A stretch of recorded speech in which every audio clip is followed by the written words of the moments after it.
தமிழ்நாடு அரசு பள்ளி மாணவர்களுக்கு பல்வேறு நலத்திட்டங்களை செயல்படுத்தி வருகிறது.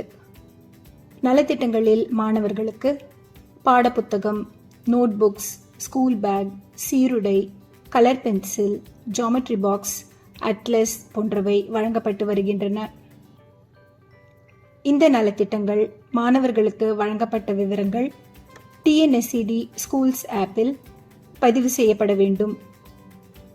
வகுப்பாசிரியர்கள் TNSED ஸ்கூல்ஸ் ஆப்பில் தங்கள் யூசர் ஐடி மற்றும் பாஸ்வேர்ட் கொண்டு லாகின் செய்தால் இந்த பக்கம் தோன்றும்.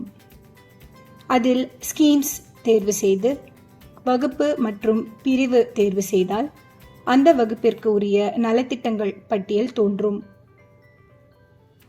அவற்றில் மாணவர்களின் பெயர் பட்டியல் இருக்கும். ஒவ்வொரு மாணவர் பெயருக்கு நேராக NY என்று நோ எஸ் பட்டன் இருக்கும். அனைத்து மாணவருக்கும் டிஃபால்ட்டாக நோ என்றே இருக்கும். வகுப்பாசிரியர்கள் நலத்திட்டங்கள் வழங்கிய விவரங்களை சரியாக பதிவிட வேண்டும். ஒரு மாணவருக்கு எஸ் தேர்வு செய்து சேவ் கொடுத்தால் மறுமுறை எடிட் செய்ய இயலாது. இப்பொழுது நோட்புக்ஸ் வழங்கிய விவரங்கள் பதிவிடுவது எப்படி என்று பார்க்கலாம். நலத்திட்டங்கள் பட்டியலில் நோட்புக்ஸ் என்று தேர்வு செய்தால் இந்த பக்கம் தோன்றும். அதில் ப்ளீஸ் செலக்ட் ஐட்டம் களத்தில் உள்ள ஏரோ மார்க்கை கிளிக் செய்தால் அந்த வகுப்பிற்கு உரிய நோட்புக்ஸ் பட்டியல் இருக்கும். அதில் உரியதை தேர்வு செய்து ஓகே கொடுத்தால் மாணவர் பெயர் பட்டியல் வரும். அந்தந்த வகுப்புகளுக்கு ஏற்றவாறு இந்த நோட்புக்ஸ் பட்டியல் இருக்கும். நோட்புக்ஸ் வழங்கப்பட்ட விவரங்களுக்கு ஏற்ப எஸ் அல்லது நோ தேர்வு செய்து சேவ் கொடுக்க வேண்டும். சீருடை வழங்கிய விவரங்கள் பதிவு செய்ய யூனிஃபார்ம் தேர்வு செய்ய வேண்டும். உதாரணத்திற்கு 5ஆம் வகுப்பு மாணவர்களுக்கு வழங்கப்பட்ட சீருடை விவரம் இப்பொழுது பதிவிடலாம். செலக்ட் ஐட்டமில் ட்ரவுசர் செட் தேர்வு செய்து ஓகே கொடுத்தால் மாணவர் பெயர் பட்டியல் தோன்றும். ஃப்ராக் செட் என்று தேர்வு செய்தால் மாணவியர் பெயர் பட்டியல் தோன்றும். இதில் உரிய விவரத்தை பதிவிட்டு சேவ் கொடுக்க வேண்டும்.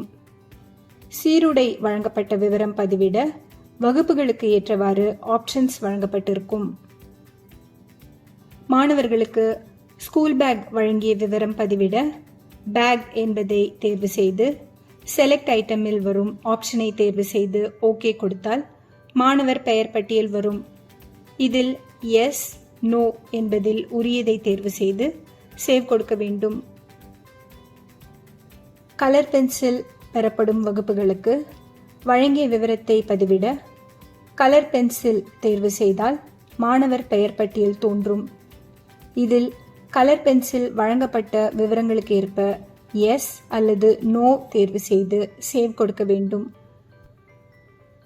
ஜாமெட்ரி பாக்ஸ் பெறப்படும் வகுப்புகளுக்கு வழங்கிய விவரங்கள் பதிவிட ஜாமெட்ரி பாக்ஸ் தேர்வு செய்தால் மாணவர் பெயர் பட்டியல் தோன்றும். அதில் ஜாமெட்ரி பாக்ஸ் வழங்கப்பட்ட மாணவர்களுக்கு எஸ் என்றும் ஏதேனும் காரணங்களினால் ஜாமெட்ரி பாக்ஸ் உரிய காலத்தில் பெறப்படாத மாணவர்களுக்கு நோ என்றும் தேர்வு செய்து சேவ் கொடுக்க வேண்டும். இம்மாணவர்களுக்கு ஜாமெட்ரி பாக்ஸ் வழங்கப்பட்ட பின் எஸ் தேர்வு செய்து சேவ் கொடுக்கலாம். அட்லஸ் பெறும் வகுப்புகளுக்கு வழங்கிய விவரங்கள் பதிவிட அட்லஸ் தேர்வு செய்தால் மாணவர் பெயர் பட்டியல் தோன்றும். அட்லஸ் வழங்கப்பட்ட மாணவர்களுக்கு எஸ் என்று தேர்வு செய்து சேவ் கொடுக்க வேண்டும்.